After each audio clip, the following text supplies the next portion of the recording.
નમસ્કાર દોસ્તો, સવાર થાય છે સૂર્યનારાયણના કિરણો, પરંતુ એક રોડમાં એક યુવતી છે જે બેશુદ્ધ હાલતમાં પડી હોય છે. ત્યાંથી પસાર થઈ રહેલા લોકો તેને જોઈ છે અને સીધા તેને હોસ્પિટલ લઈ જવામાં આવે છે.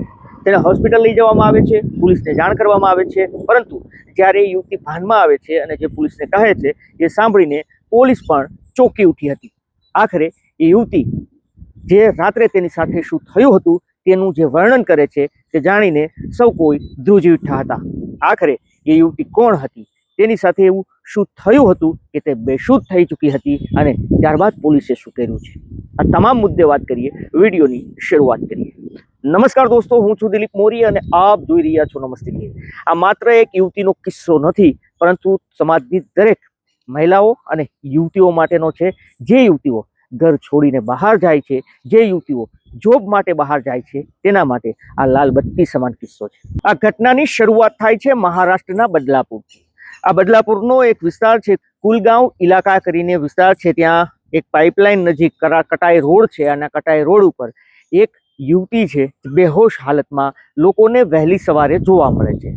લોકો તેને હોસ્પિટલ લઈ જાય છે, ત્યાં પોલીસને જાણ કરવામાં આવે છે. આ યુવતી હોશમાં આવે છે અને હોશમાં આવ્યા બાદ પોલીસ તેની પૂછપરછ શરૂ કરે છે. પરંતુ જે નિવેદન આ યુવતી આપે છે તે ખૂબ જ ચોંકાવનારું હોય છે. તે કહે છે કે તેની ઉંમર માત્ર 16 વર્ષની છે. તે મૂળ ઉત્તર પ્રદેશની છે. તેનો પરિવાર ખૂબ ગરીબ છે, જેથી કરીને તે મહારાષ્ટ્રની અંદર જોબ માટે પોતાનું કુટુંબી છે તે અહીંયા પર આ બદલાપુરની અંદર તેના કુટુંબી રહે છે, જ્યાં એ રોકાતી હતી અને ત્યાં તે રહીને નોકરી શોધતી હતી. પરંતુ ગત રાત્રે પોતાના કુટુંબીજનો સાથે આ દીકરીને કંઈક ઝઘડો થાય છે અને તે રાત્રિના સમયે મતલબ કે સાંજના સમયે ઘર છોડીને બહાર આવતી રહે છે.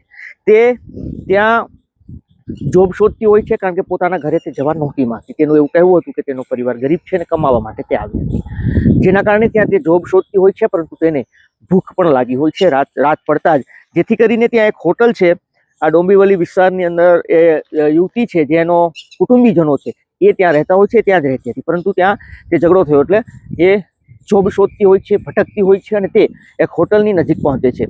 નિસર્ગ હોટલ આવેલી છે આ વિસ્તારની અંદર. નિસર્ગ હોટલને સામે જ એક ચાઇનીઝ ઓનર છે, સાંઈ હોટલ નામનું. આ સાંઈ હોટલ છે ચાઇનીઝ ઓનરની છે અને ત્યાં આ યુવતી છે ત્યાં બેસી હોય છે, ચા પીતી હોય છે. આ સમયે એક યુવાન છે જાણો તેને જોતો હોય છે. તેને લાગે છે કે આ કંઈક તકલીફમાં છે, જેના કારણે તે આ યુવતીની પૂછપરછ કરે છે. મતલબ કે અંકુર ઠાકુર નામનો આ 20-22 વર્ષીય યુવાન છે, જે આ યુવતીને મળે છે અને તે પૂછે છે કે ટેન્શન કહેવાનું છે, મતલબ સંબંધો કેળવે છે. અને થોડી વારમાં જ આ બંને એકબીજાને દોસ્તી થઈ જાય છે. દોસ્તી થયા બાદ આ યુવતી છે તે આ અંકુરને કહે છે કે તેના પરિવાર છે તે યુપીની અંદર છે, આ કુટુંબીનો ત્યાં રહેતી હતી, ઝઘડો થયો છે અને હવે જોબની શોધમાં છે. રહેવું ક્યાં એ પણ ખૂબ મોટી મુશ્કેલી છે. અંકુર બધી વાત છે તેની પાસેથી જાણી લે છે અને ત્યારબાદ તે કહે છે કે મારા મિત્રો છે જેનો હોટેલનો બિઝનેસ છે, એની સાથે હું તારી મુલાકાત કરાવું, જેથી કરીને તારું રહેવાનું પણ ત્યાં થઈ જાય અને તારી જોબ પણ એ હોટલની અંદર તને મળી જાય.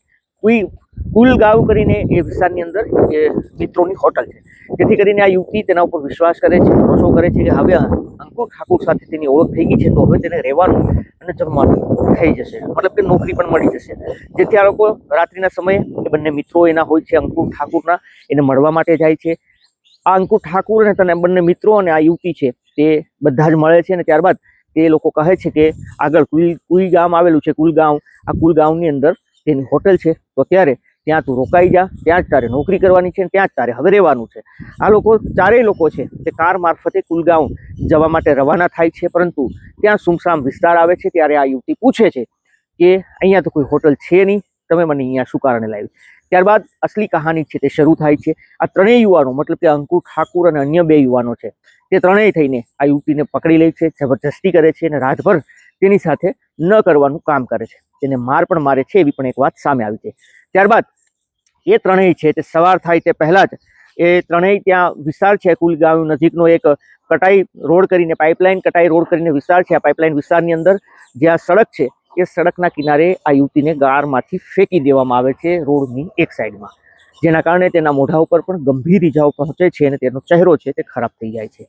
ત્યાં જે લોકો સવારે પસાર થતા હોય છે તે આ યુવતીને જોઈ છે અને ત્યારબાદ હોસ્પિટલ લઈ જાય.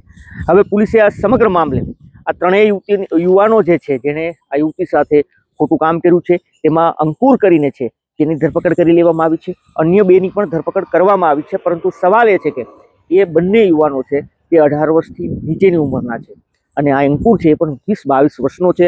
અંકુર જ એ વ્યક્તિ છે જેને આ યુવતીને ભૂખી જોઈને ત્યાં હોટલે બેઠી હતી, હોટલની બહાર ત્યાં તેનો મુલાકાત થઈ હતી અને ત્યારબાદ આ અંકુર છે તે પ્લાન ઘડે છે અને આ પ્લાન બાદ તેના બે મિત્રોને એ પ્લાનની અંદર સામેલ કરે છે. ત્રણેયની ધરપકડ કરી લેવામાં આવી છે. પરંતુ આ કિસ્સો લાલબત્તી સમાન એટલા માટે છે કે અનેક યુવતીઓ છે જે જોબ માટે બહાર જતી હોય છે, ઘર છોડીને બહાર જતી હોય છે. આવી યુવતીઓએ કોના ઉપર ભરોસો અજાણી વ્યક્તિ ઉપર જલ્દી ન કરવો જોઈએ અને આવા અનેક કિસ્સાઓ છે તે દેશમાંથી પ્રકાશમાં આવી રહ્યા છે. જેથી કરીને સાવધાન રહેવું, સતર્ક રહેવું જરૂરી છે. દોસ્તો, આવી જ ક્રાઇમની ઘટનાઓ માટે નમસ્તે ગીરને સબસ્ક્રાઇબ કરો, ફોલો કરો. ફરી મળીશું ક્રાઇમની વધુ એક ઘટના સાથે. ત્યાં સુધી રજા આપશો. ધન્યવાદ.